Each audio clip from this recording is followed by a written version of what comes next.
JTC is on the move. Hey, this your boy King Sam, and this is King E.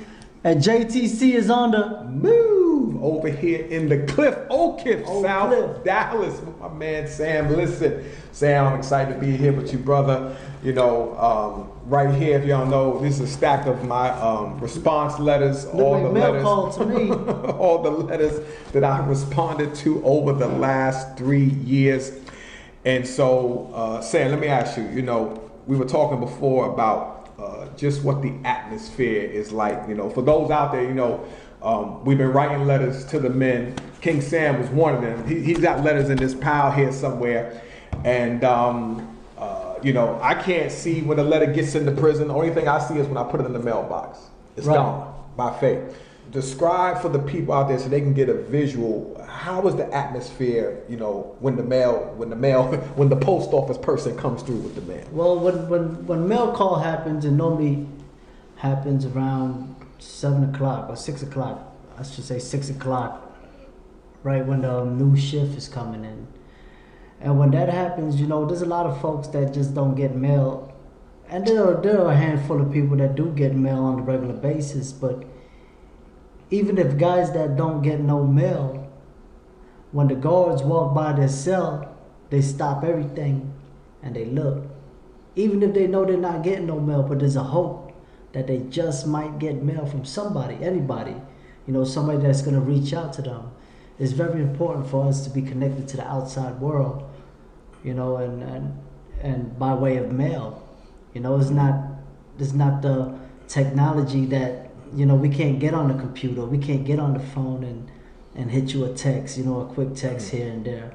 You know, we rely on the snail mail to get our information about our family, about our loved ones, about really just hoping that somebody will reach out because we need somebody to love in there. And it's very important to get the mail. And for you to do this, I can't help you with all that. Yeah, I can't help you with all that mail, man. But man, I applaud you for that. I can't see, you know, there's some people, family don't even write them one letter, and here you are over here coming to see me all the way in Oak Cliff, and you got all this mail to handle, to tackle, man. That's something else, man. That's just showing love to the people that need the love. The only reason why they write you is in hopes to get some mail back. You feel me? So, with that, describe the person that doesn't get mail, and then I want you to describe the person who gets mail. You know, what's the difference in the responses? Well, it's like the person who always get the mail is expected, and when they don't get mail, they'll cuss and fuss because they didn't get their subscription that they asked for. You know. But the guys that don't get the mail, when they do get the mail, you know, it's like they could be playing dominoes or watching their weekly show on TV, and if they get mail, you know, they'll go up there and they'll sit there and read it for like 2 days, 3 days, and show their friends like, hey, look, this is what happened with my daughter, and then they go through their little story about their family or something like that. You know, they hold on just by the smell of the letter, you know, by the pictures, and it's just, man, it's a beautiful thing to just get some type of mail, some type of communication while you're in there. It's important. Wow. So you're pretty much saying then something, like you said, we're so much into technology today. What you're saying, you know, if we go old school 8-track tapes, you know, what you're saying is that pen and paper with love is still effective. Is probably the most effective. Because if you get on your phone and send them a JPEG, it don't mean as much. But once you see their penmanship, they sign it off, the little mistakes that they make, you know, there's no spell check. You know, no spell check. You yes, know, sir. You know, there's no spell check and nothing, and we know you a little bit more intimately because there are certain words that you can't spell. And your family knows that. Like, for instance, you know, some people, I probably have a problem spelling the word Dodge. you know, but my family knows that about me, and that speaks character in the letter, you know. Wow, you done flipped the mistake. Yeah, it puts character in the letter, you know, of who you are, because now with this computer I can't miss a word. Wow.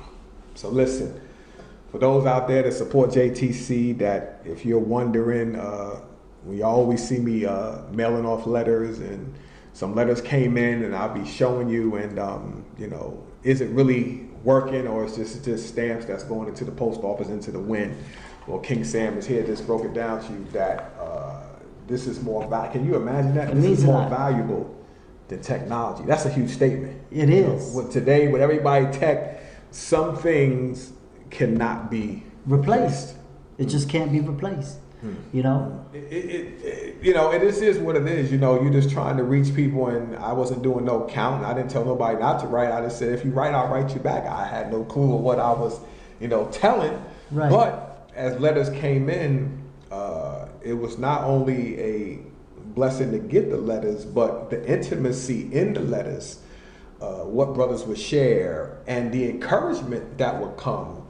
It actually, like for y'all, it pulled y'all out, or whatever, the TV show, whatever, and like, yo, hold on, writing a letter. And it did the same for me. It pulls me out of my world of, you know, just regular responsibilities, and it pulls me into the world of whoever wrote the letter. And I'm like, wow, you know, and hearing certain things, you know, guys coming up for parole, guys getting set off, so, you know, they got to stay. And so I'm experiencing all of that through the paper. And it's a constant reminder for me, as I always say, to never take freedom for granted. Right. Because when you're communicating with those who are not physically free, it's a constant reminder of the freedom that I get to experience, you know, on a daily basis. The simple stuff, when you wake up, when you go to sleep, you know, I feel like eating this today. Go in the fridge. Yeah. You know, the simple stuff. You know, go to the fridge. Yeah. You know, that we can take for granted out here. Those are some of the things that, through coming into the prison and getting the letters, that it has opened up my eye to say, you know what, wow, you know, even when things are tough, you know, I can still go to the fridge, you know, I can still get in the car, even if it's for a walk. And I don't want to eat this today, I want to eat that. I don't feel like eating nothing. You know, all of those things that we take as normal, you don't know how normal they're not until they're taken away. So listen, this is your boy e.wilson right here, King Sam, just breaking it down. Thank you, JC supporters. We just want you to know that it's working. Lives are being changed when we go in, but even if we can't be in there physically, the conversation continues through pen and paper. So this is your boy e.wilson right here with King Sam down here in the Oak Cliff, reminding you, if you're going to have a conversation, make it a good one.